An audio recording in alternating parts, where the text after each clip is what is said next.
Thomas Muller এমন একজন football legend যার লেগেসি ডিফাইন করার জন্য কোনো স্ট্যাটসের দরকার পড়ে না।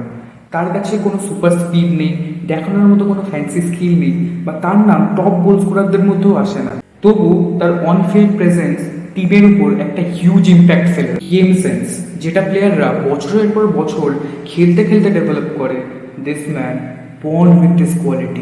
আজকের এই গল্পটা হলো এমন একজন ফুটবল লেজেন্ডের, যিনি প্রমাণ করে যে ফুটবল খেলতে শুধু ফুট আর বল লাগে না, লাগে মাইন্ড এবং ইন্টেলিজেন্স। 13 সেপ্টেম্বর 1989 থমাস মুলারের জন্ম হয় জার্মানির একটি ছোট্ট শহর ওয়াইলহাইমে। তার ছোটবেলা কাটে মিউনিকের কাছে একটি ছোট্ট গ্রাম পাহেল, এবং এখান দিয়ে তার ফুটবলের প্রতি ভালোবাসা জন্মায়। সে জয়েন করে টিএসপি পহল নামে একটি লোকাল ফুটবল ইউথ ক্লাব। কিছুদিনের মধ্যেই তার ট্যালেন্ট এবং ফুটবলের উপর দক্ষতা সবার সামনে আসতে থাকে, এবং তার উপর নজর পড়ে বায়ার্ন মিউনিকের ইউথ ক্লাবে। এবং মাত্র 10 বছর বয়সে ছোট্ট থমাস মুলারকে স্কাউট করে নেওয়া হয় বায়ার্ন মিউনিকের দ্বারা। কিন্তু বায়ার্ন মিউনিকে আসার পর তাকে নিয়ে সব থেকে বড় যে সমস্যাটা দেখাইতে শুরু করলো সেটা হলো তার style of play. He is not a good dribbler. তার কাছে খুব ভালো শুটিং পাওয়ার বা তার স্পিডও যে খুব ভালো ছিল এমন কিছু নয়। এই জন্য শুরুতে তার সাথে পুরো টিমের একটা কম্প্যাটেবিলিটি ইস্যু দেখা দিতে শুরু করে। কিন্তু কিছুদিন তার উপর মনিটরিং করার পর তার পজিটিভ দিকটা স্কাউটস এবং ম্যানেজারদের নজরে আসে। সেটা হলো তার ফুটবল আইকিউ, তার গেম সেন্স। খেলা চলাকালীন মাঠের মধ্যে তৈরি হওয়া স্পেসগুলোকে খুঁজে বার করা এবং পারফেকশনের সাথে সেগুলোকে ইউজ করে স্ট্রাইকারের জন্য চান্স বানানো।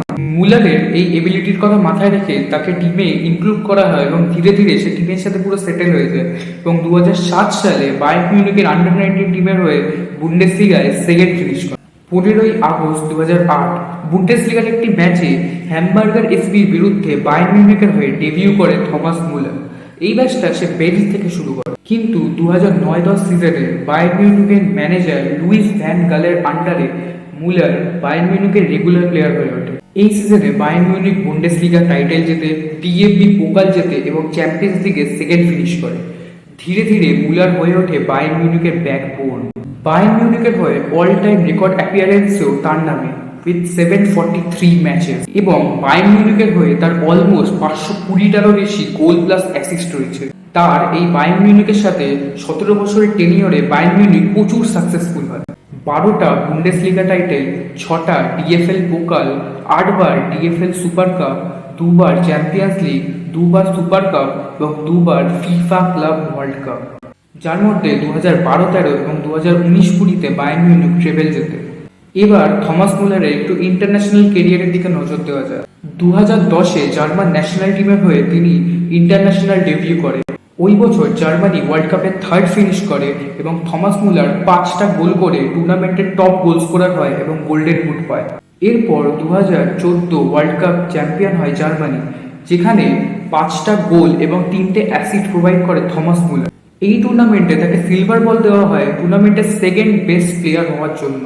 এছাড়াও যদি তার পুরো ইন্টারন্যাশনাল ক্যারিয়ারের দিকে নজর রাখি, তাহলে মোট 131টা অ্যাপিয়ারেন্সে তিনি 45টা গোল স্কোর করেছেন।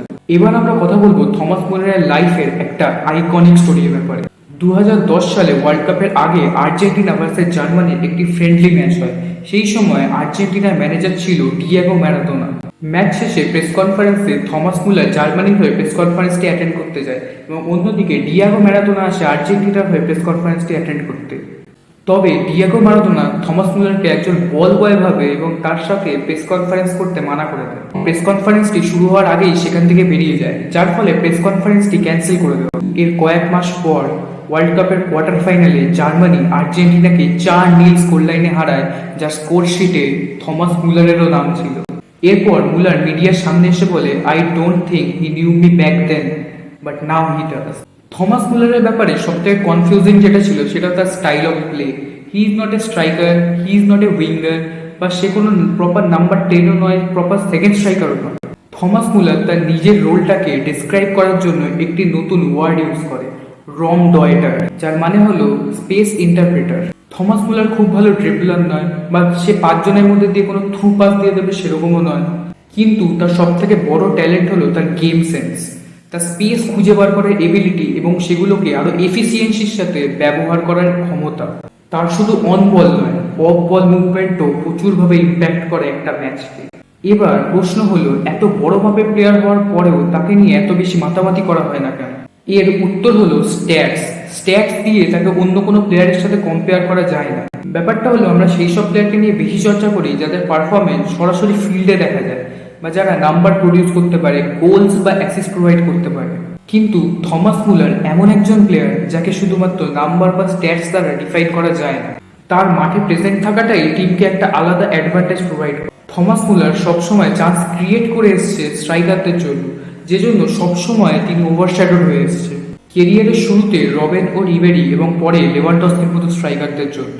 2024-এ ইউরো কাপের পর থমাস মুলার তার ইন্টারন্যাশনাল রিটায়ারমেন্ট অ্যানাউন্স করে এবং এই বছর বায়ার্ন মিউনিখ রিভিল করে যে তারা 2025-26 সিজনের জন্য থমাস মুলারের কন্ট্রাক্ট রিনিউ করছে না। অর্থাৎ it's officially over for Thomas Muller with Bayern Munich. এবার প্রশ্নটা হলো, why he is a legend? যখন যখন টিমের ইন্টেলিজেন্স ও কামনেসের দরকার পড়েছে, মুলার সবসময় তা ডেলিভার করেছে। অন্যদিকে তার কম্প্যাটিবিলিটি, যে কোনো ম্যানেজারের যে কোনো সিস্টেমের সাথে সে খুব ইজিলি ফিট হয়ে যায়। আর সবচেয়ে ইম্পর্ট্যান্ট জিনিস তার loyalty. Over 25 years, one club, one identity, one legacy.